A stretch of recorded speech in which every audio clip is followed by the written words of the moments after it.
Let's look at a special case, which is web authentication, which is, of course, a mechanism you would use for guest type of access, where customers or guests may not have your security mechanism, they don't have your authentication mechanism, and they still want to access your network. So you're going to show them a web page where they may be inputting some names or credit card numbers, sometimes in hotels, or just check a box to accept your conditions, and they will be granted access based on this web authentication.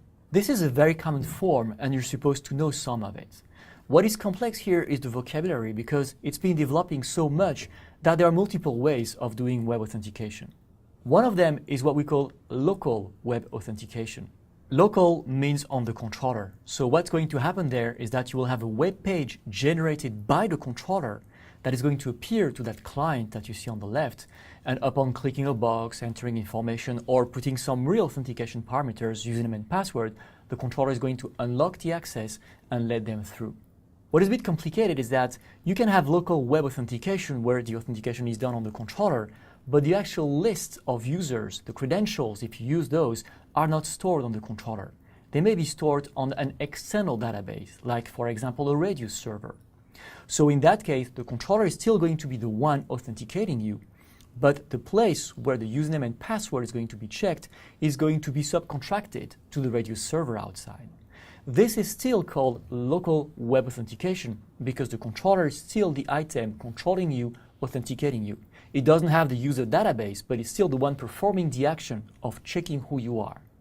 But things can be a bit more complicated there as well, because the controller is a very basic web server. It does have a web interface, but it doesn't have all the extensive Java and all the nice things you can have on a web server. So there are a lot of cases where you combine the web server in the controller with an external web server. And what you would do here is to do the authentication on the controller first, using the internal database or an external Radius database as well. And then as soon as the authentication is completed, you would redirect your client to another web page, this time on another external server, where you will have more extensive information about the enterprise, the conditions, or some news, etc. This is still qualifying as local web authentication.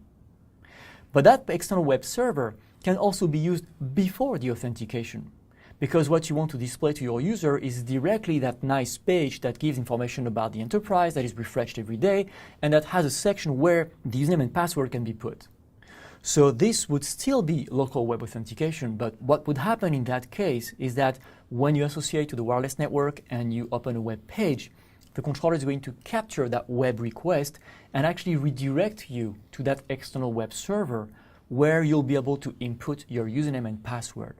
This is still local web authentication because what's going to happen is that once you input your username and password, the external web server is going to resend back those values, username and password, to the controller. And the controller is going to be the one checking if it's valid or not.